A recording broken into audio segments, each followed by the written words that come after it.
su asistencia y entusiasmo para participar en estos segmentos de tiempo legal que estamos compartiendo con ustedes, en los que queremos tratar principalmente aquellos temas que sean de su interés y agrado.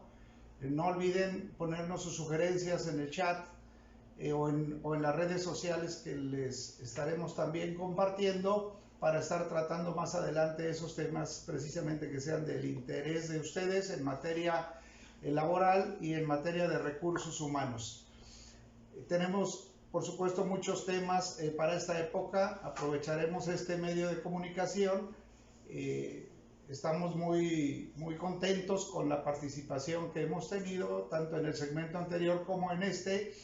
Y les queremos también comentar que este y otros contenidos los estaremos subiendo a nuestras redes para que estén atentos. Por ahí les estaremos haciendo saber de todos y cada uno de ellos.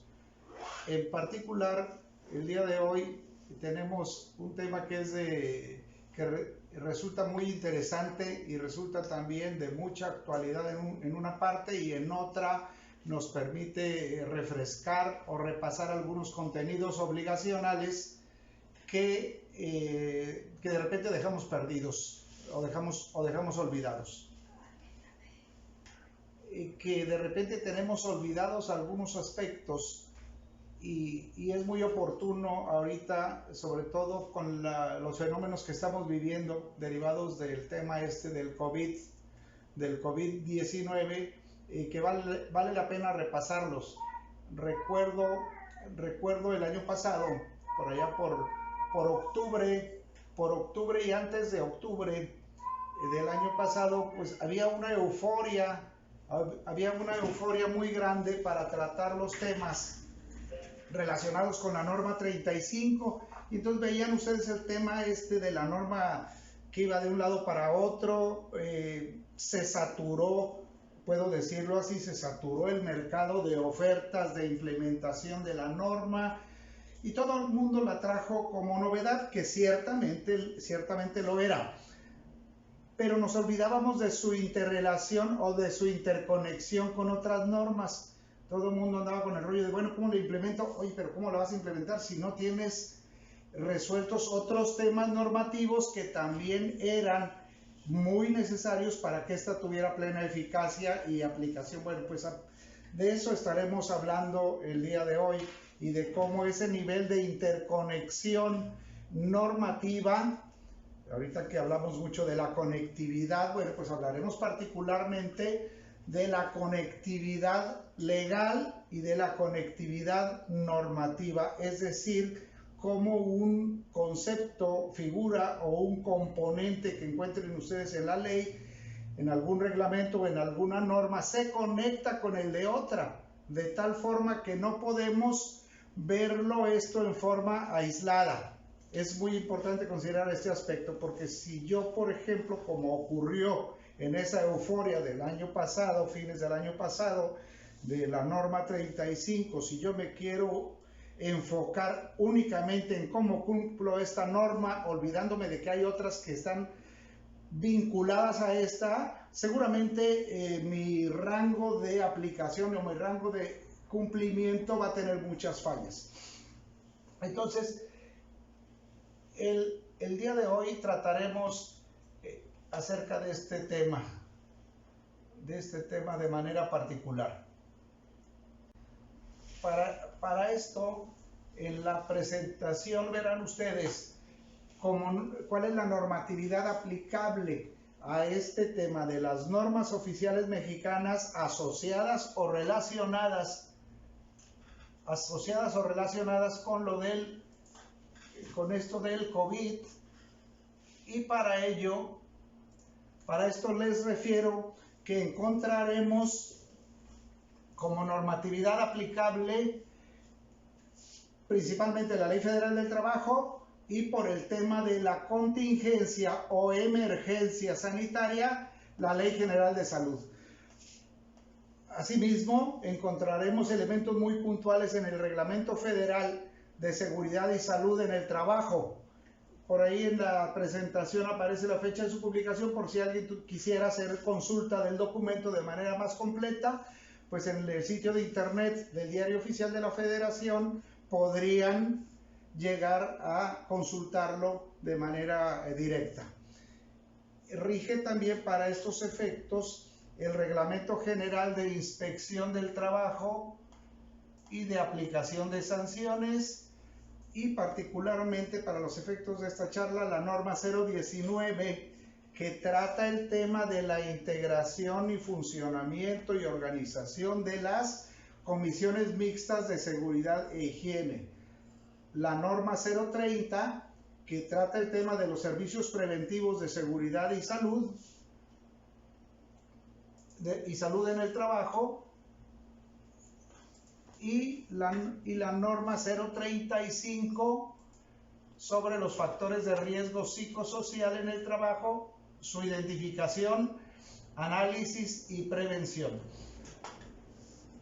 No olviden que este espacio es de ustedes, de tal forma que nosotros estaremos muy a gusto y apreciaremos mucho si nos hacen llegar sus comentarios, observaciones, dudas, inquietudes, sugerencias temáticas a través del chat o a través de las redes sociales, y por ahí las estaremos desahogando con seguridad. Esto en lo que respecta al contenido temático de esta reunión y de cualquier otra reunión futura que podamos tener o de contenidos. Principalmente vemos cómo entre las obligaciones patronales en materia de seguridad y salud encontramos la obligación del patrón de proporcionar a los trabajadores útiles, instrumentos y materiales necesarios para la ejecución del trabajo de buena calidad y en buen estado. Esta obligación ha creado crisis porque, pues precisamente con motivo del evento epidémico que estamos viviendo, no había la preparación para tener instrumentos y útiles necesarios o para adquirirlos y que fueran fácilmente asequibles o accesibles por razón de precio, y que fueran además de buena calidad y en buen estado, y que también permitieran satisfacer las necesidades de seguridad en la ejecución de los trabajos. Y esto particularmente ha causado crisis en los organismos que se dedican a la atención de la salud, particularmente en los organismos del Sistema Hospitalario Nacional, aquellos que están obligados a cumplir con esta ley y aquellos que están igualmente obligados a cumplir con la norma. Una obligación particular es la de proporcionar capacitación y adiestramiento en relación a estos temas de salud. Tengo que hacer énfasis especial porque eventualmente pudiera estar considerando que la capacitación general que doy es suficiente. Aquí debemos de poner un énfasis especial en que se trata de una capacitación particular sobre los temas de seguridad y salud, pero principalmente sobre los temas asociados ahora a esta epidemia del COVID-19. También me exige la ley operar los centros de trabajo cumpliendo el reglamento y las normas oficiales mexicanas en materia de seguridad, salud y medio ambiente del trabajo. Y esto lo resalto porque ha habido un gran debate jurídico de qué tanta obligatoriedad existe de las normas oficiales mexicanas o no, puesto que estas no son una ley. Y entonces se podría pensar que su obligatoriedad es relativa. Sin embargo, les debo decir que estas normas son obligatorias por algunas razones, pero particularmente son obligatorias porque así lo dispone la ley. Ustedes encuentran en la Ley Federal del Trabajo esa obligación de que la operación de los centros de trabajo se debe hacer cumpliendo con las normas oficiales en materia de seguridad, salud y medio ambiente. Entonces eso hace o genera la necesidad de que se acaten. También en materia de normas les quiero compartir. En materia de normas les quiero compartir que existen dos tipos de normas, o cuando menos dos para los efectos que ahora interesan. Y quiero dejar muy precisado el punto porque los efectos son de una y de otra naturaleza según el tipo de norma que se trate. Entonces tenemos normas oficiales mexicanas, las que encuentren ustedes denominadas como tal o con sus siglas NOM, debemos de entender que su contenido es obligatorio, para dejarlo así puesto, porque hay otras normas que las encontrarán ustedes con la sigla o con la abreviatura NMX, que significa para esos efectos normas mexicanas, así aparecen reguladas en la ley. Estas normas mexicanas no son de carácter obligatorio, son instrumentos o mecanismos para asegurar la calidad, para asegurar las características de un producto, de un servicio, de un proceso que son principalmente tendientes a obtener alguna certificación particular. No quiero decir que no sean importantes, desde luego que lo son, pero lo que aclaro es que no son obligatorias. Cada quien, si desea obtener un proceso de certificación normativa en alguna materia particular prevista en una norma mexicana, bueno, accederá a ella a través de los mecanismos previstos en la propia norma para obtener esa estrellita, esa acreditación, esa certificación que puede servir para muchos usos. Sí, incluso como una presencia de muy buenas prácticas empresariales en el mercado. Sin embargo, la aclaración es que no es de naturaleza obligatoria, como sí lo es la norma oficial mexicana, la NOM. Otras de las obligaciones de la autoridad es acatar los mandatos de las empresas, es acatar los mandatos de la autoridad en tratándose de casos de emergencia sanitaria o de contingencia sanitaria. Lo menciono de las dos formas porque ha habido mucho debate sobre si es una o es otra. A mí me parece que ha sido un debate que se generó desde la autoridad en una visión muy clara de manipular las palabras y de manipular los textos para eludir aspectos que por otro lado en otras leyes venían puestos de manera muy clara. Pero en el lenguaje actual vamos a decir que estamos hablando de emergencia o de contingencia con el mismo grado de equivalencia. Les decía en la ocasión anterior, y aplica también para esta, que una de las obligaciones del patrón es participar en la integración de las comisiones que deben formarse, y así como en la ocasión anterior hablábamos de una comisión que debe integrarse para efectos de la participación de los trabajadores en las utilidades de las empresas, en este caso, para estos temas de seguridad e higiene, de seguridad y salud, pues también hay la obligación de generar o de participar en la integración de la comisión respectiva, que es la de seguridad e higiene, que aplica para estos efectos. Por supuesto que también los trabajadores tienen obligaciones. Una de ellas es acatar todas las normas e indicaciones que al respecto aparezcan en las leyes, aparezcan en los reglamentos, aparezcan en las normas oficiales, o las que el patrón instruya o implemente en cada centro de trabajo para prevenir para prevenir enfermedades y accidentes. Tienen que someterse a los reconocimientos médicos establecidos en las leyes y en las normas, y particularmente cuando se trate de enfermedades contagiosas, y dar aviso al patrón de que están en tal o cual situación de enfermedad contagiosa. Eso aplica de manera particular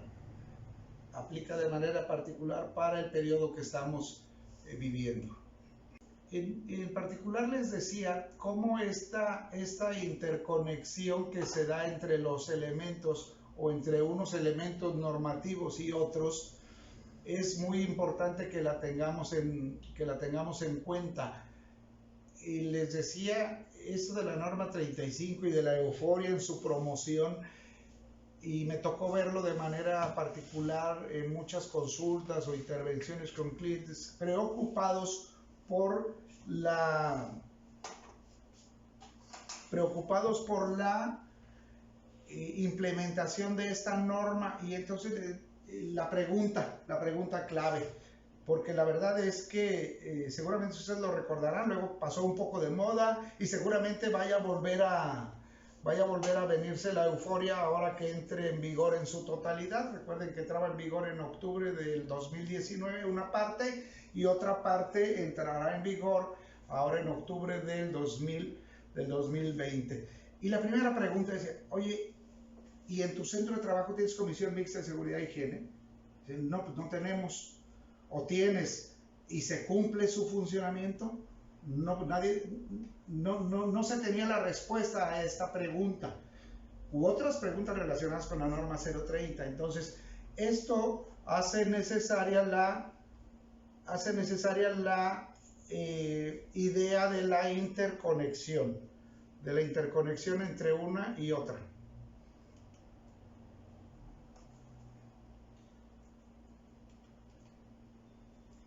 Les va a aparecer ahí en la lámina cómo estas normas oficiales mexicanas se distinguen por características particulares de las normas mexicanas. Unas se identifican como NOM y otras como NMX.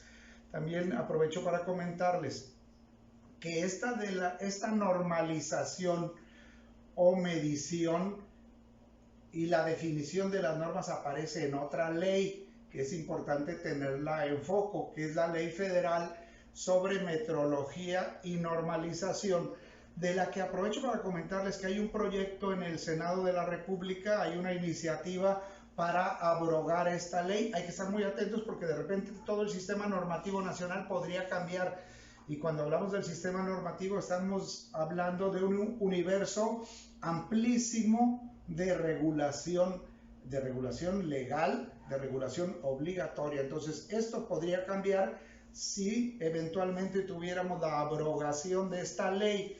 Se pretende sustituirla por otra que así aparece en la iniciativa, que se va a llamar, si pasa el periodo de aprobación en el Congreso, se va a llamar Ley de la Infraestructura o Ley para la Infraestructura de la Calidad. Un nombre que nos suena de pronto un poco raro, pero así es como viene la iniciativa, y esta sustituiría, si el proceso pasa, a la Ley Federal sobre Metrología y Normalización. Habrá que estar muy atentos. Seguramente en nuestras redes y en estos espacios les estaremos compartiendo la evolución de este proceso legislativo.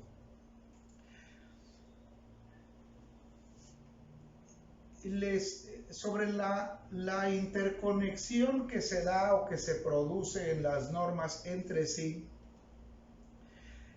vamos a analizar particularmente vamos a comentar particularmente de las que hablábamos. Y primero, les decía, es que no puedo decir que cumpla la 35 si no estoy cumpliendo la 19. Y tampoco puedo decir que estoy cumpliendo una u otra si no estoy cumpliendo la 30. Entonces es muy importante. No basta que yo haga todo el esfuerzo por el tema de cumplir la norma 35 en su contenido específico si no estoy cumpliendo las demás. Entonces, ¿de qué habla la norma 19? Esta habla particularmente de la integración de las comisiones mixtas de seguridad e higiene que se deben de tener en todos los centros de trabajo y que se debe constituir con igual número de representantes de la empresa e igual número de representantes de los trabajadores. Igual que en el resto de las comisiones hay que hacer un acta constitutiva. Les decía, es un documento muy sencillo, se integra con los representantes que haya nombrado el patrón, con los que haya nombrado los trabajadores, y hacen su plan de trabajo. Se debe mantener actualizada, es decir, debemos de tener actas. Ocurre con frecuencia que cuando revisa uno alguna empresa o está participando en estos procesos de facilitación de cumplimiento normativo, acude uno a la empresa y dice, oye, a ver, ¿me prestas tu acta constitutiva de comisión mixta? Y ahí está el acta. Y resulta que algunos integrantes de la comisión mixta dejaron de trabajar en la empresa. O sea, es como si no tuviera comisión mixta. Entonces tengo que mantenerla actualizada. Y de cada actualización debo tener un acta. ¿Qué quiere decir esto? Que si un integrante de la comisión mixta, por la razón que sea, dejó de trabajar en el centro de trabajo, pues eso hace obligatorio tener otra reunión y hacer una nueva acta para estarla actualizando. No tiene sentido tener un acta y dejarla ahí históricamente si no mantengo la actualización de sus integrantes también. Entre las actividades de la comisión mixta que no debemos de perder de foco es que debe tener un programa anual de recorridos, y de todo eso debo tener la documentación que me pedirán cuando me revisen, cuando me revise la autoridad o cuando un cliente me revise porque me diga que para tratar conmigo necesita cerciorarse de que yo estoy cumpliendo la ley. Y bueno, pues esto hará prueba de mi acatamiento normativo. Debo de tener programa anual de recorridos trimestrales de verificación y las actas de cada recorrido, o actas de verificación extraordinaria cuando haya ocurrido un accidente de trabajo o algún evento que haga necesaria una intervención de esta naturaleza. También se le debe de proporcionar, y aquí es donde viene la interconexión, miren, a la comisión mixta se le debe proporcionar el diagnóstico sobre seguridad y salud en el trabajo. Este diagnóstico está contemplado en la norma 30. Entonces aquí encontramos conectada la norma 19 con la norma 30, y al final era el mismo tema, decir, oye, es que sí tienes las comisiones mixtas, pero no tienes el diagnóstico sobre seguridad y salud, es decir, no estás cumpliendo la norma 30 y por consecuencia pues tampoco estarías cumpliendo la 19. Hay obligaciones de acatar las disposiciones del reglamento y de las normas. Hay obligación también de dar capacitación a la comisión, una capacitación especializada acorde a la realización de sus funciones y actividades.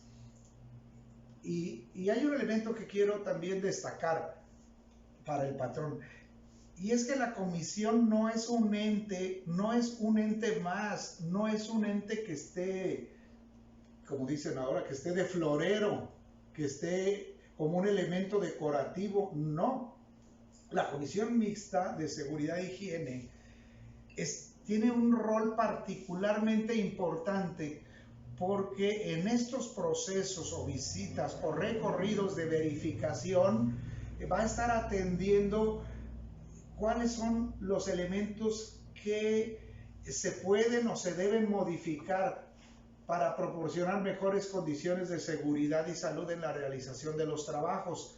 Y entonces la comisión va a hacer propuestas, le va a hacer propuestas al patrón, y el patrón debe atender y dar seguimiento a las propuestas de esta comisión. No puede o no debe ignorarlas, porque esa es la función y naturaleza de este organismo. Pero además, de acuerdo al artículo 490 de la Ley Federal del Trabajo, hay un elemento especial. En materia de riesgos de trabajo, accidentes y enfermedades, hay muchos aspectos que se consideran o se podrían considerar ordinarios dentro de la relación laboral. Quisiéramos que no ocurrieran, pero bueno, está previsto que pueden llegar a ocurrir. Pero hay un concepto en la ley que es que estos ocurran por falta inexcusable del patrón. Es decir, aquí hay un componente complementario de culpa. Y este componente complementario de culpa se considerará falta inexcusable cuando no se hayan integrado las comisiones mixtas.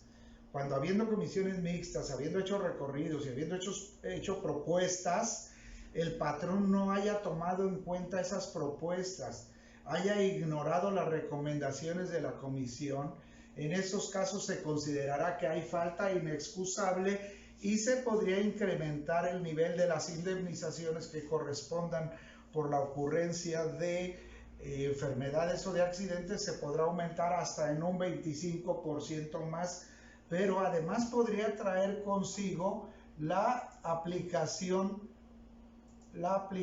de otras sanciones, porque para estos efectos me tendrían como ignorando las propuestas que hace un organismo previsto en la ley y que tiene particularmente esas funciones.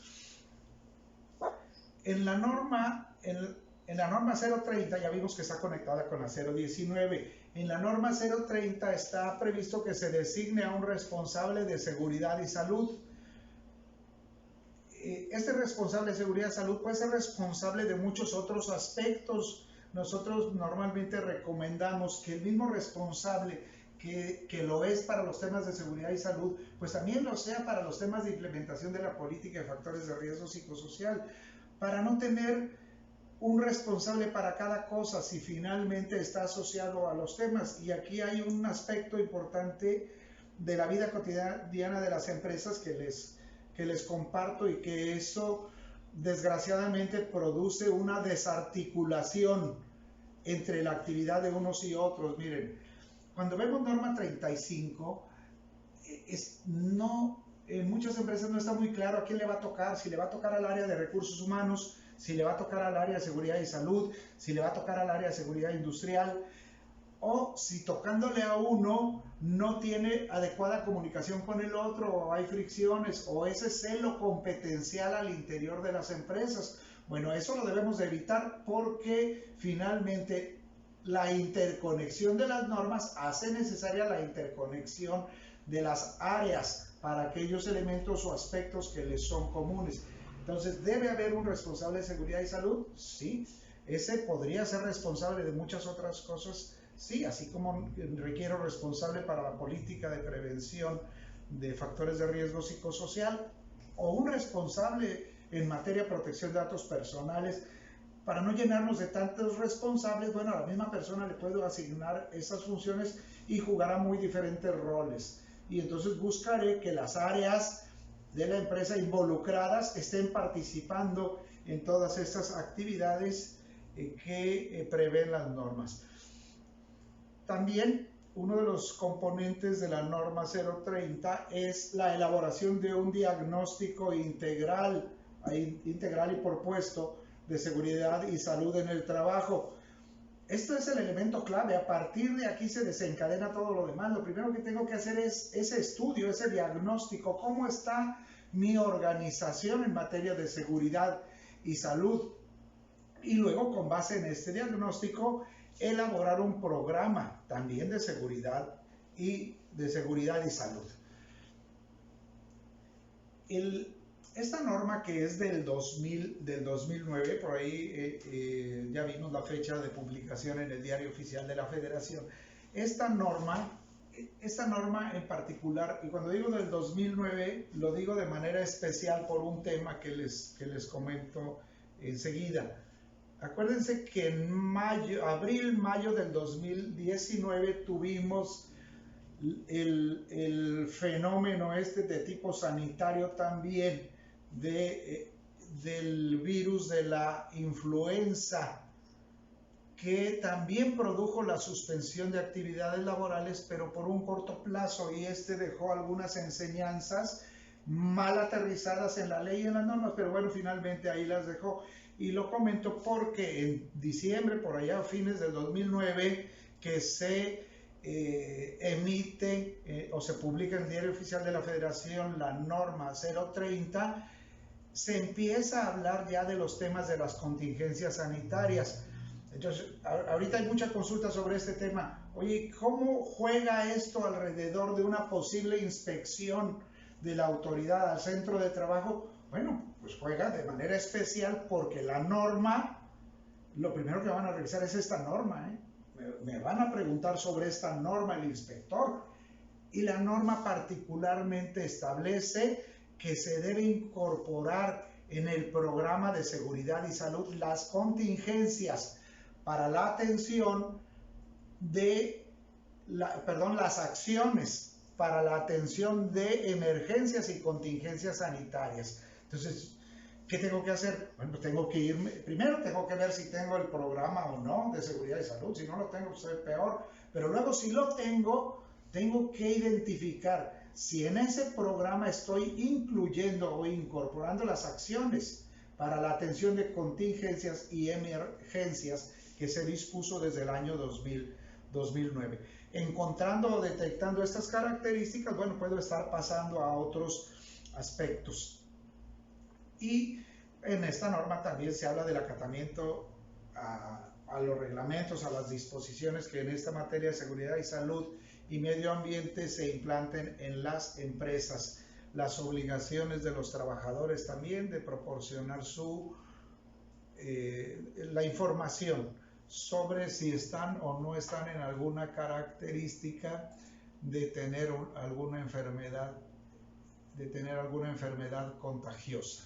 Pasamos a la norma 35 y sus componentes principales y su conexión con lo que acabamos de decir. Miren, lo primero que dice la norma 35, y es lo primero que olvidamos, es que para su aplicación se requiere enlazarla, conectarla o consultar lo que para su debida integración dice la norma 19 y la norma 030 que acabamos de mencionar. Y también menciona a una norma mexicana, no norma oficial, sino norma mexicana. Ya les decía, esta última no es obligatoria, que es la 025 del 2015, que trata los temas de igualdad y no discriminación. Y lo que me dice al respecto es que los que tengan el certificado o la certificación de la norma 25, acuérdense que las normas mexicanas lo que intentan es promover una cultura de mejores prácticas y otorgar certificaciones. Entonces la norma 025 de igualdad y no discriminación también, la autoridad certifica sobre el cumplimiento de estas normas. Entonces los centros de trabajo que tengan esa certificación quedarán, o por ese solo hecho se dará por cumplidos algunos aspectos, no todos, algunos de la norma 35. También en la norma 35, acuérdense que se refiere a factores de riesgo psicosocial e involucra los conceptos de entorno organizacional favorable. Y dice que la identificación y análisis de riesgos, de factores de riesgo psicosociales, se deben de integrar al diagnóstico de seguridad y salud en el trabajo. Ese diagnóstico de seguridad y salud pues no está en la norma 35, está en la norma 030. Entonces, por eso les decía que no puedo atender los aspectos del cumplimiento de una norma si no la conecto con otras que contienen elementos que disasociados me harán que no esté cumpliendo ninguna de ellas. Entonces, tengo que estarlos integrando. Y la primera parte es que esta identificación y análisis la integre al diagnóstico de seguridad y salud. Entonces, ando muy acelerado con los temas de la norma 35, pero resulta que no tengo diagnóstico de seguridad y salud. Pues entonces, seguro que no estaré cumpliendo con ninguna de las dos, ni con la 35, ni con la 30, y si no tengo comisión mixta tampoco. estaré cumpliendo con la 19.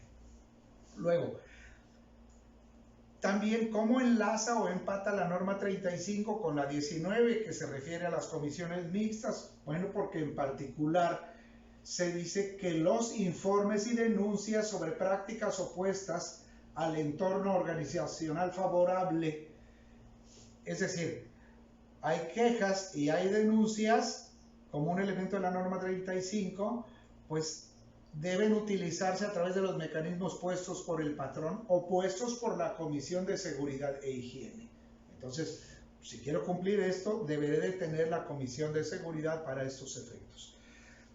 También les decía que el elemento básico, el principal, el inicial de la norma 35 era la política de prevención de riesgos psicosociales que tenía que implantar el patrón y designar un responsable con capacidad para el seguimiento y aplicación de la política, indicando los recursos que se disponen para ello. Aquí me detengo muy poquito, porque muchos hicieron la política, como venía en la norma, que venía una muestra de hacer una política y decían que no era obligatorio, pero que la podían utilizar. Pero dentro de ese texto aparece la obligatoriedad, pero además es lógico, de designar un responsable. ¿Quién le va a dar seguimiento a la política?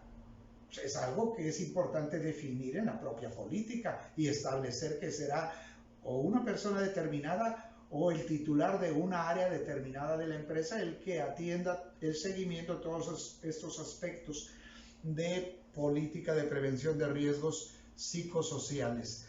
Yo les decía que normalmente lo deseable o lo recomendable es que este mismo responsable sea el responsable del programa o de los temas de prevención en materia de seguridad y salud en el trabajo. Así, con una misma persona estoy atendiendo a la vez estos dos elementos normativos.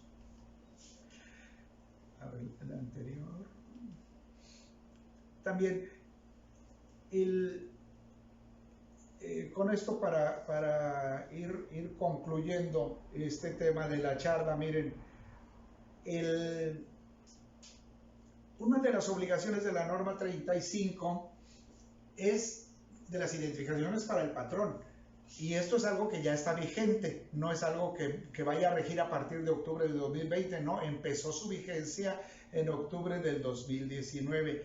Es identificar a los trabajadores, porque esto conlleva una serie de registros y de mecanismos para su aplicación, pero debo identificar a los trabajadores que han sido sujetos de un acontecimiento traumático severo. Recuerden que este es un concepto de seguridad y salud en el trabajo. El acontecimiento traumático severo, ahorita vemos en qué consiste o a qué se refiere, que lo haya sido durante o con motivo del trabajo y canalizarlos para su atención. Esto juega alrededor de lo que estamos viviendo ahorita y es parte de la reflexión que les quiero compartir.